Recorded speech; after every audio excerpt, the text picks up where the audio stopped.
महाराज के चरण कमलों में कोटि शरण उपस्थित सत्संग प्रेमी सत्संग माता एवं बहनों, आप सबों के परमात्मा के रूप में अभी हम लोग बहुत सारे बच्चों को सुन ही रहे थे। फिर आज गुरुवार ये सप्ताह सत्संग में शामिल बैठे हुए हैं हम लोग। फिर वजह से प्रसादी भी बहुत सारे व्यक्ति लेकर आए हैं। अब तो जितना है वो सब प्रसाद लेकर आए हैं कामना को पूरा करने के लिए। और हम लोग रामचरितमानस है सारे सटिकर सत्तम सोपान उत्तर कांड से हम लोग सुन ही रहे थे। क्या कहते हैं कि प्रभाव को मच्छर को प्रभाव बना सकते हैं और प्रभाव को मच्छर बना सकते हैं। इसमें असंभव है, संभव भी संभव हो सकता है, संभव के संभव हो सकता है।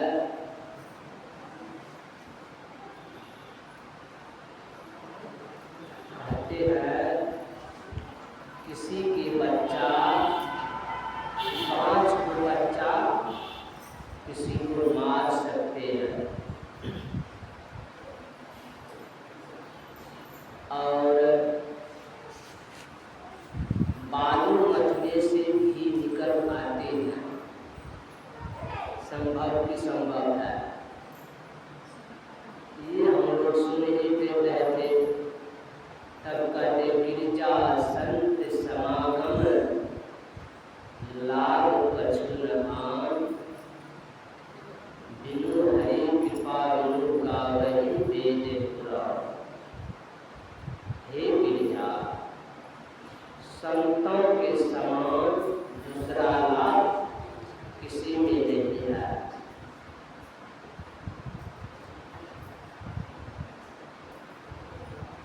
भगवान शंकर कहते हैं पार्वती जी से, पार्वती जी कहते कि हे नाथ, हम ये आपसे जानना चाहते हैं कि आपके गले में और आपके गले में किसका यह हार है। कहते हे देवी, तुम संसार में जितना बार आए हैं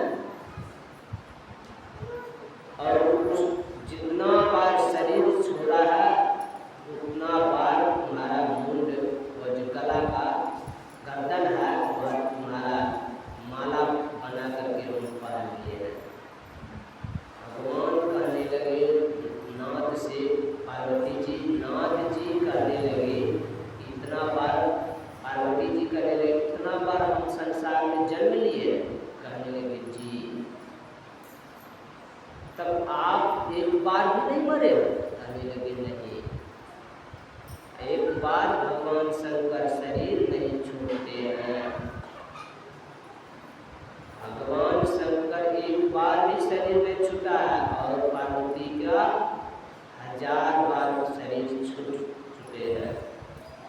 कहने लगे आप क्या कौन सा औषधि दवाई खा गए हैं, आप संसार में आए एक बार भी शरीर नहीं छूटा है। भगवान शंकर को ये बात पार्वती जी कहने लगे हे देवी, हम तो अमर का कथा सुने हैं और अमर की प्राप्ति कर चुके हैं और हमारा शरीर नहीं छूट सकता है। कहने लगे हे नाथ, आप भी जब अमर कथा सुन ही लिए तो हम इतना बार जन्मना मरना ये तो दुख का कारण है और आप एक बार भी हमको कथा तो सुनाइए, हम भी जरा सा कथा सुन लेंगे। यदि तो हम भी धरती पर जन्मना मरना का चक्र ही छूट जाएगा। संसार में जो भी व्यक्ति आते हैं सबसे कारण लगा हुआ रहता है। क्या कारण कि जन्मना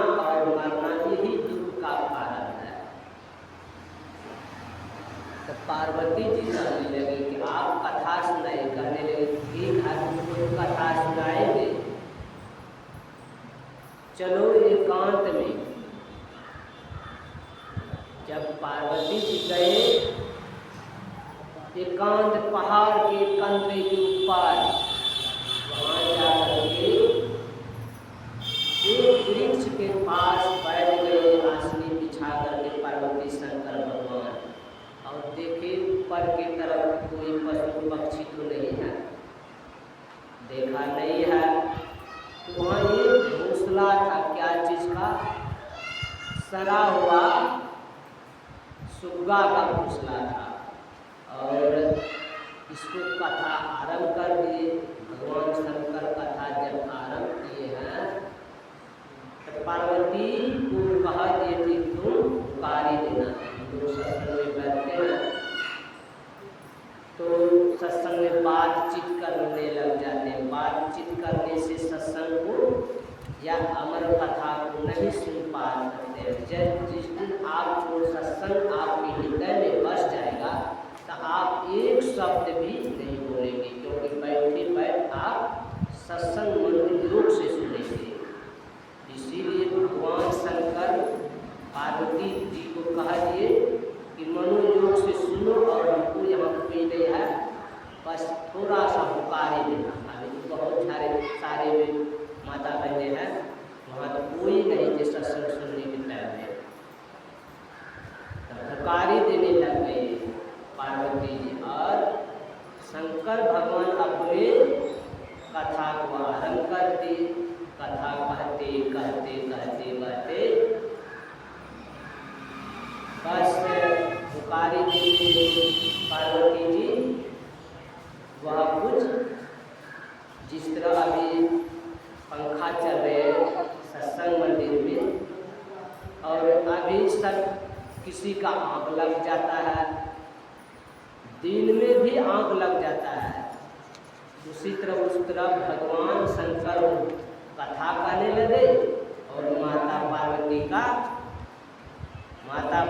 का आँख उस समय लग गए। वह मरा हुआ सुग्गा का जो घोंसला था, वहाँ एक डिम्मा था, वहाँ से उसी में वह डिम्मा सुनना आरंभ कर दिए। सुनते सुनते वही डिम्मा से बच्चा हुए, बच्चा से वह पुकारी देना शुरू कर दिए।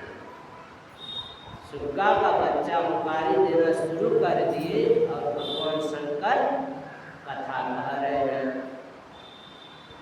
जब कथा कहने लगे, कुछ मन में हुआ भगवान शंकर का, ये पुकारी तो ऊपर से आ रहे हैं और नीचे में पार्वती जी तो लगता है कि सो गया है।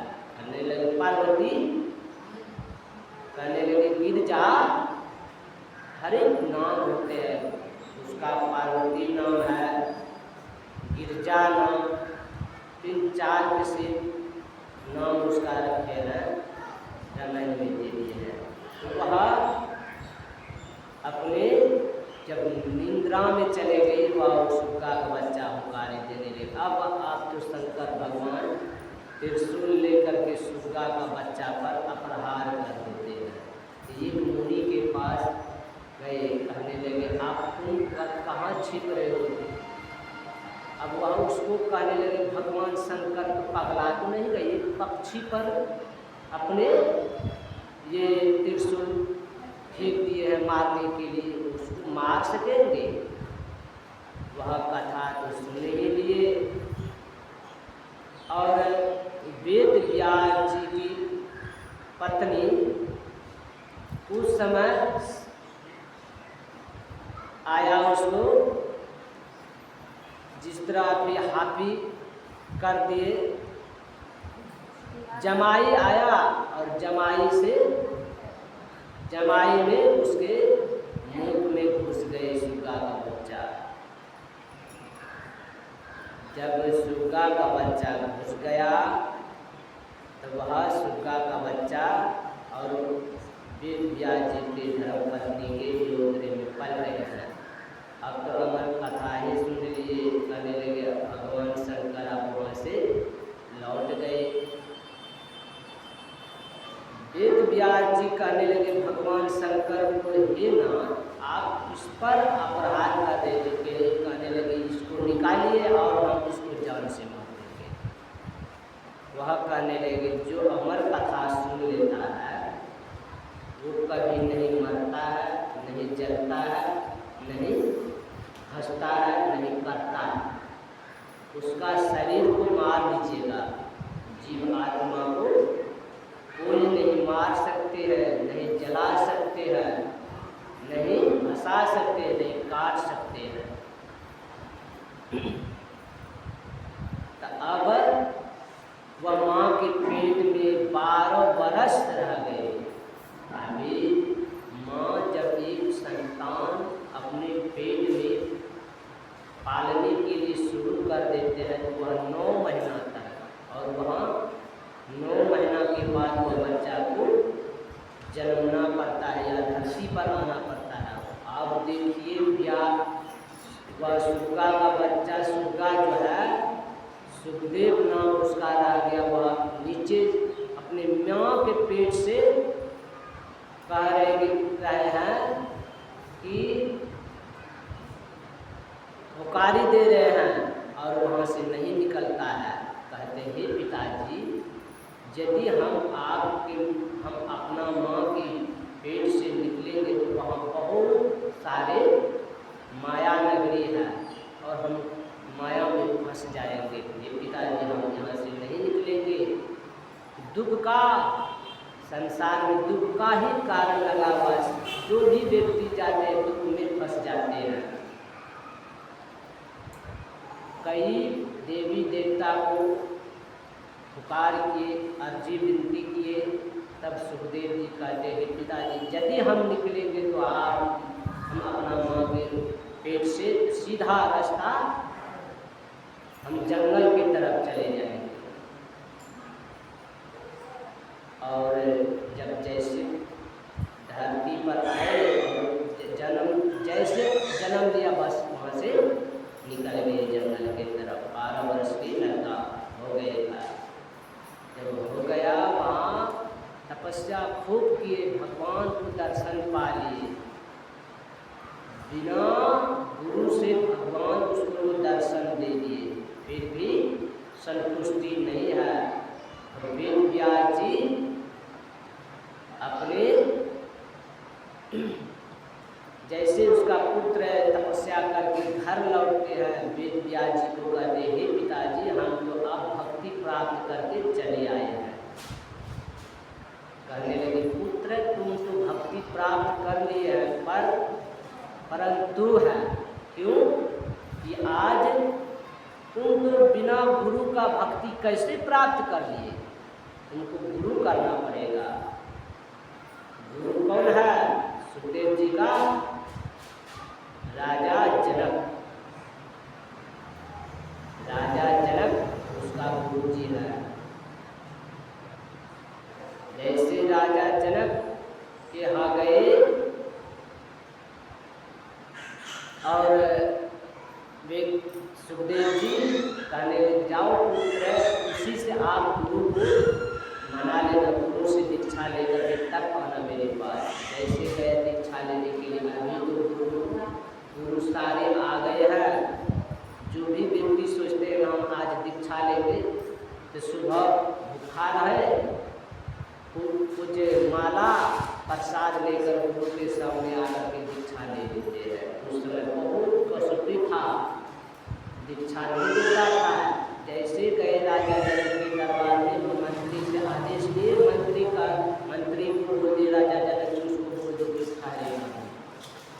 दरवाजे पर खड़ा हो गए हैं, ठहर गए हैं। और 1 दिन 2 दिन 3 दिन 4 दिन हो गए। चौथा 5वां दिन में उसका ख्याल हो रहा एक व्यक्ति आया था हमसे मुलाकात करवा दिए। मंत्री से कहने लगे, मंत्री जी कहने लगे आप महाराज आदेश कहाँ किए हैं जो आपके मुलाकात करेंगे, आदेश तो कीजिए। तो कहने लगे जाओ जाओ बुला कर लाओ हमसे मुलाकात करेगा। जैसे गए हैं कहने लगा अरे तुम तो देखते हैं वेद व्यास जी का पुत्र सुखदेव जी है। जी तो कैसे आना हुआ? गुरु करने आए हैं। गुरु जो करते हैं ठोक ठाक करके, वही गुरु आपके साथ में जाएंगे। तो गुरु कैसा किया? 3 दिन के बाद गुरु किए। हम लोग तो ये घंटा में, आधा घंटा में, 5 घंटा में कहेंगे, हम गुरु नहीं करेंगे क्योंकि हम भूखे मर गए, यानी खरा रह गए, हर चीज़ बता देंगे। पर सुखदेव जी गुरु करके तब अपने घर को प्रस्थान किए। गुरु जाकर के राजा जनक के यहाँ, राजा जनक आदेश करके भोजन बनवाने के लिए भोजन बना 56 प्रकार का, और भोजन थाली में परोसा गया और चौका लगा दिए। सुखदेव जी को आसनी बिछवा दिए और सुखदेव जी को एक और आशा कहा दी कि सुखदेव जी भोजन आप कीजिएगा स्वाद से, परंतु है ऊपर आपके सामने जहाँ भोजन आप करेंगे वही एक बड़ा चट्टान पत्थर एक सूता में लटका हुआ है। आप भोजन उसके भी तरफ ख्याल रखिएगा, यदि गिर गई वह चट्टान तो आपका शरीर खत्म हो जाएगा। देखा ऊपर की तरफ, नजर उठा करके, सही बात है। अब हबर के भोजन किया, बस वहाँ से प्रस्थान कर दिए। अब कहने लगे राजा जनक, जाओ मंत्री, एक कटोरी में तेल ले लेना और तेल में दिया जला करके पूरे बाजार घुमा के लाना है। जैसे राजा जनक आदेश किया मंत्री को और उसको बोल दिए, और उसको बोल दिए यदि इसका बाजार घूमते समय एक दिया का तेल टपक गया तो घर से सर अलग कर दीजिएगा वही बाजार में।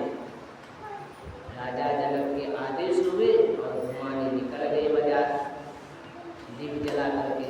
जैसे वहाँ से निकला बाजार घूम करके तब लाए, आप राजा जनक के पास लाए।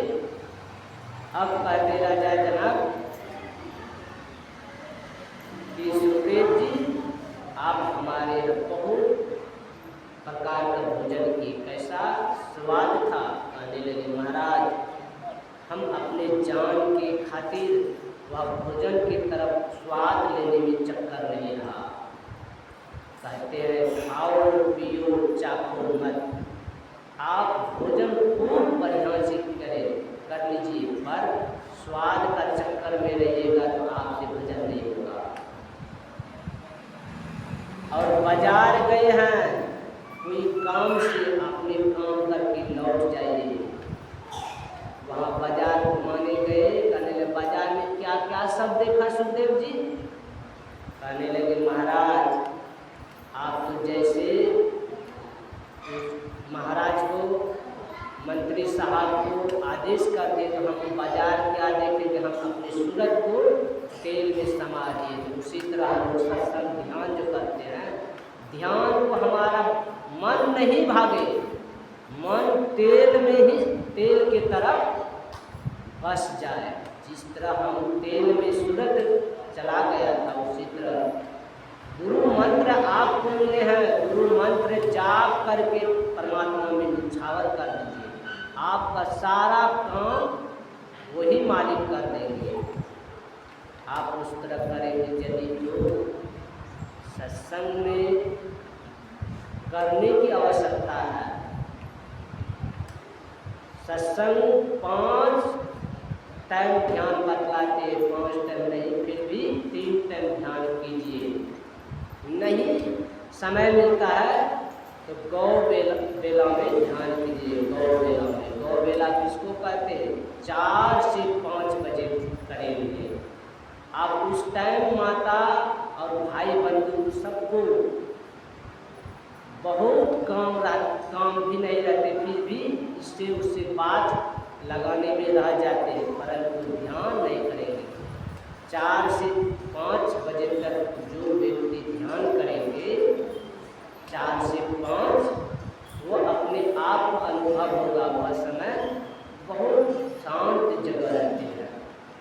3 बजे पूरे उठ करके हम मूर्त बेला में ध्यान करते, उसी तरह 4 से 5 बजे एकांत में बैठ जाइए, आप गुरु का मंत्र जाप करके ध्यान कीजिए, आपका मन अवश्य लगेगी। क्योंकि ध्यान करने का आपका मन का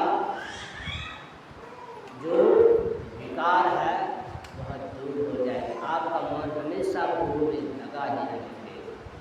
इस तरह हम लोग इसीलिए सत्संग ध्यान अवश्य करना चाहिए।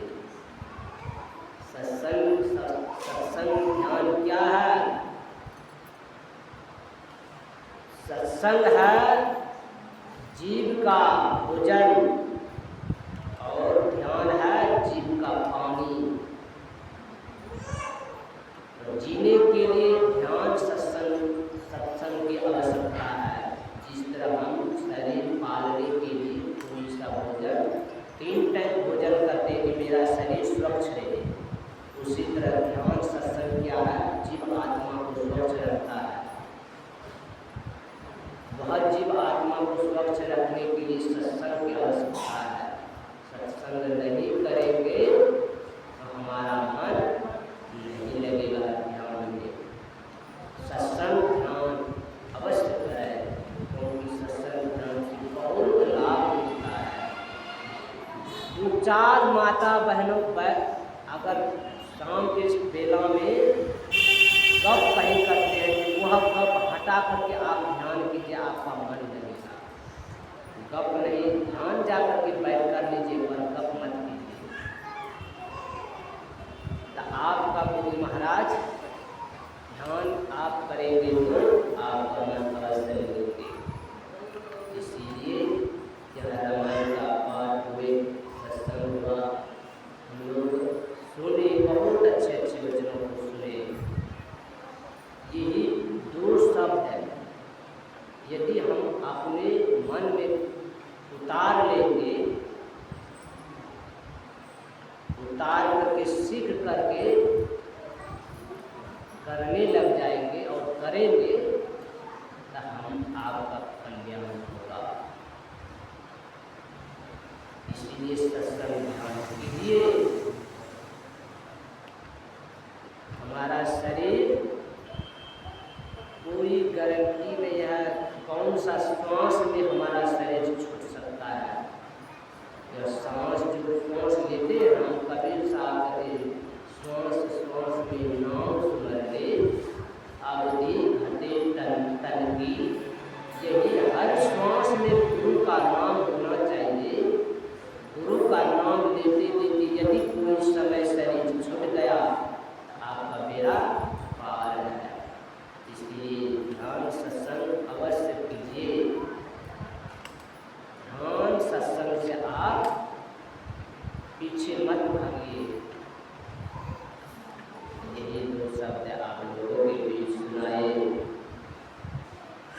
इसलिए जो त्रुटि हुए, हम तो कुछ पढ़े लिखे नहीं है। गुरु की महाराज की कृपा से हम सब चीज से संगत में संगति से, साधु महात्मा की सेवा से, आशीर्वाद से हम जो भी करते हैं, गुरु महाराज की कृपा से सेवा से मेवा मिलता है। साधु संत कहीं आते हैं उसका सेवा कीजिए,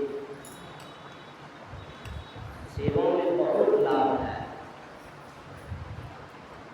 तब सेवा से मेवा मिलता है। यदि हम सेवा नहीं करें, साधु महात्माओं का सेवा, सास ससुर का सेवा, पति का सेवा, सबका सेवा करना पड़ता है, तब आपको वह तब मीराबाई कहते कि पायो जी मैंने राम रतन धन पायो। क्या पाए हैं? राम रतन धन। हम संसार का रतन धन क्यों लेंगे? हम राम रतन यदि जिस दिन पा लेते हैं, उसी दिन आपका मन का सारा अशुद्धि छूट जाएगी। राम रतन को खोज कीजिए, हम गुरु कर लीजिए। गुरु का आवश्यकता है बहुत। परमात्मा हर व्यक्ति को समझा देते हैं, बुझा